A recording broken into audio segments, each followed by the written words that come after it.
Shalom, salam sejahtera dalam nama Tuhan Yesus Kristus.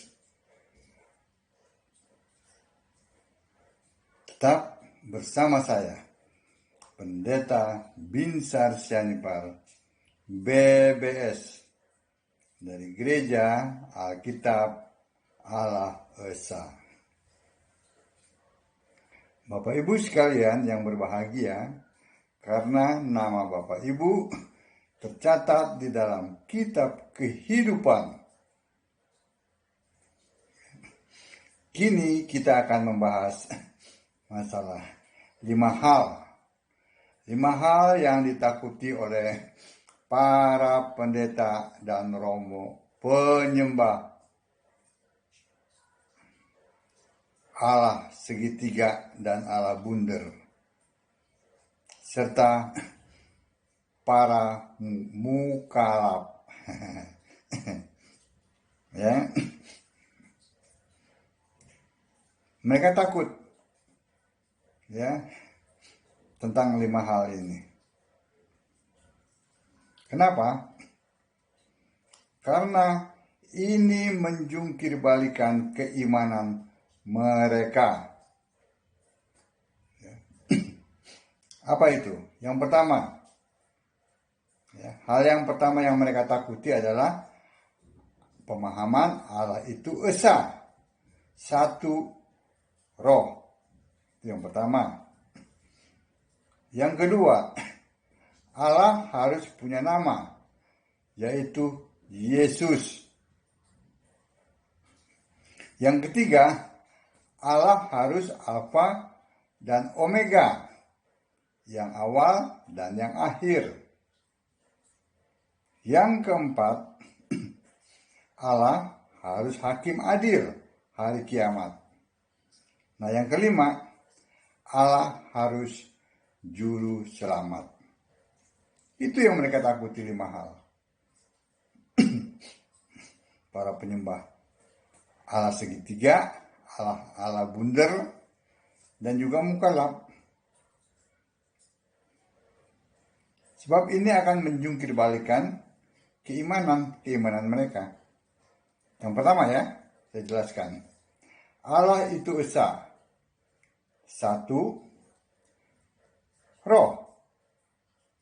Malayaki 2 ayat 15, Markus 12 ayat 29, Yudas 1 ayat 25, Yohanes 5 ayat 44, dan 1 Yohanes 2 ayat 5 menulis Allah itu esa.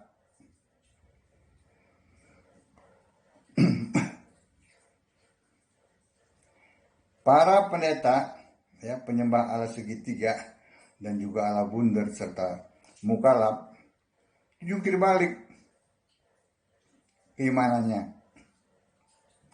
Ternyata Allah di Alkitab itu esa, bukan Tritunggal, bukan segitiga, bukan bunder-bunder.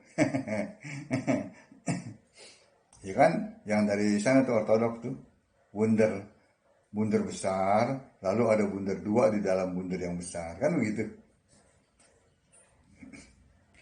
Allah esa, menurut Malayaki 2 ayat 10, Galatia 3 ayat 20, Roma 10 ayat 12, Yakobus 2 ayat 19 menulis Allah itu satu. Allah satu, bukannya bersatuan. Ini para mukalaf, para penyembah Allah segitiga dan juga Allah bunder jungkir balik, salto 12 kali. Imannya mengetahui kebenaran Alkitab bahwa Allah yang esa itu satu, bukan kesatuan Unitarian bukan keesaan oneness, bukan. Allah satu. Allah itu roh. Yohanes 4 ayat 24. Tuhan adalah roh. 2 Korintus 3 ayat 17. Para penyembah Allah segitiga, Allah bundar, dan mukalaf gemetaran menerima kenyataan kebenaran Alkitab bahwa Allah itu roh, bukan zat, bukan pribadi, bukan hakikat, bukan entitas.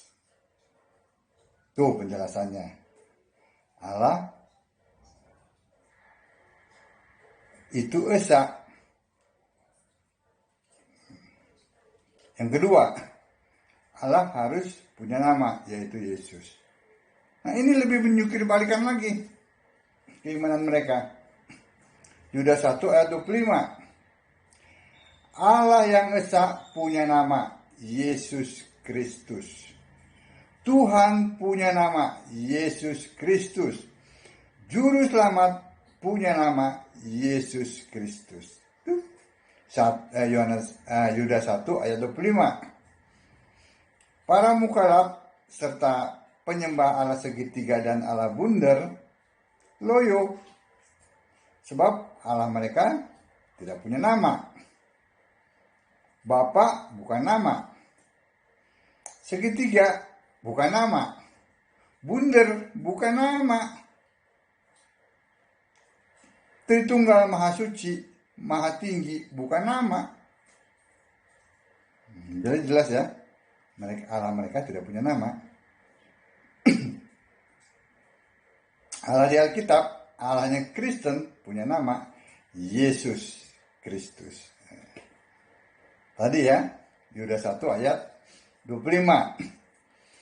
Yang ketiga, Allah harus Alfa dan Omega, yang awal dan yang akhir. Artinya, sebelum segalanya ada, Dia sudah ada. Itu awal. Itu Alfa, huruf Yunani. Omega itu yang akhir, huruf Yunani ya. Maksudnya, setelah semuanya berakhir, Dia tetap ada. Tuh, Wahyu 1 ayat 8, Wahyu 21 ayat 6, Wahyu 22 ayat 13. Allah Alfa dan Omega itu adalah Aku. Aku itu adalah Yesus.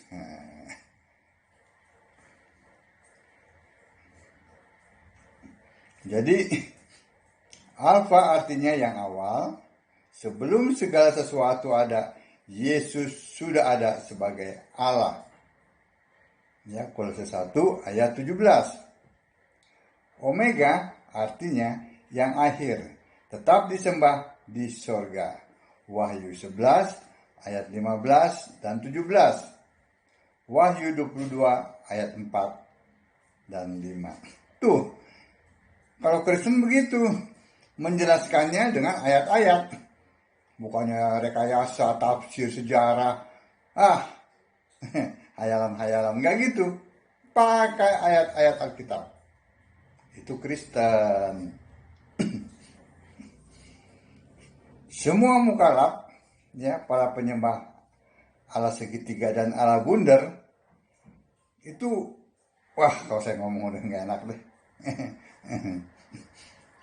Tapi yang pasti iman mereka jungkir balik, ya, mendengar kebenaran Alkitab. Sebab apa? Si Bapa Allahnya mereka baru muncul tahun 30 Masehi. Malahan Allahnya para mukalaf baru muncul abad ke-7. Allah mereka bukan yang awal, juga bukan yang akhir.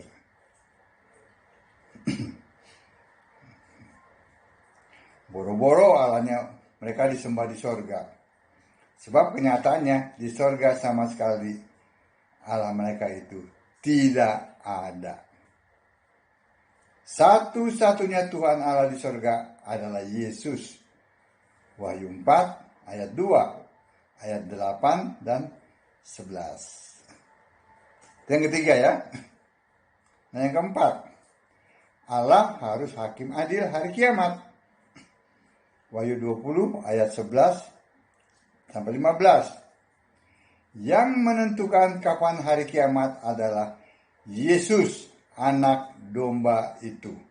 Yang menghakimi semua orang, ternyata Yesus, anak domba. Ternyata hakim hari kiamat adalah Yesus. Yesus yang anak domba. Para muka lap, ya, penyembah Allah segitiga dan juga Allah bundar, kebingungan. Karena Allah mereka sama sekali bukan hakim adil hari kiamat. Ternyata si Bapa tak berdaya. Allah Tritunggal tak punya kuasa apa-apa. Malahan Allahnya tidak ada peran sama sekali saat penghakiman akhir. Tuh yang keempat. 4 hal ini menjungkir balikan iman mereka. Tambah 1 lagi, jadi 5. Yang kelima, Allah harus juru selamat. Yudas 1 ayat 25. Lukas 1 ayat 47. Dan 1 Timotius 2 ayat 3. Allah itu juru selamat. Para mukalaf, penyembah Allah segitiga dan Allah bundar, pusing 7 keliling. Tambah 1, pusing 8 keliling. Tambah 1 lagi. Ya tambah lagi lah sampai pusing 12 keliling. Karena Allahnya bukan juru selamat. Juru selamatnya cuma putra. Bahkan Allah mereka tidak bisa menjamin selamat. Jadi pusingnya bukan 7 keliling, tambah lagi jadi 12 keliling. Ya kan? Karena Allahnya bukan juru selamat. Allah itu juru selamat. Juru selamat itu harus Allah. Nah, begitu. Itu Kristen. Ternyata juru selamat itu namanya Yesus Kristus. Nah, Yudas 1 ayat 25 ya. Jadi Kristen sejati murni dan konsekuen itu penyembah Yesus Kristus, satu-satunya Tuhan Allah yang benar. Sejak Alfa awal. Sebelum segala abad sampai sekarang, sampai Omega selama-lamanya. Ya. Jadi Yesus itu adalah Tuhan, adalah Allah. Sejak sebelum segala abad, sekarang dan sampai selama-lamanya. Itu adalah Allah yang benar. Allah penuh hikmat. Amin. 5 hal yang menjungkir balikan keimanan mukalaf. Juga penyembah Allah segitiga dan Allah bundar adalah Allah itu harus punya nama. Allah itu Esa. Allah itu harus hakim adil hari kiamat. Ya. Amin. Baca Alkitab. Sembahlah Yesus sebagai satu-satunya Tuhan Allah yang benar. Allah penuh hikmat. Allah segala masa. Sebelum segala abad. Sekarang dan sampai selama-lamanya. Shalom.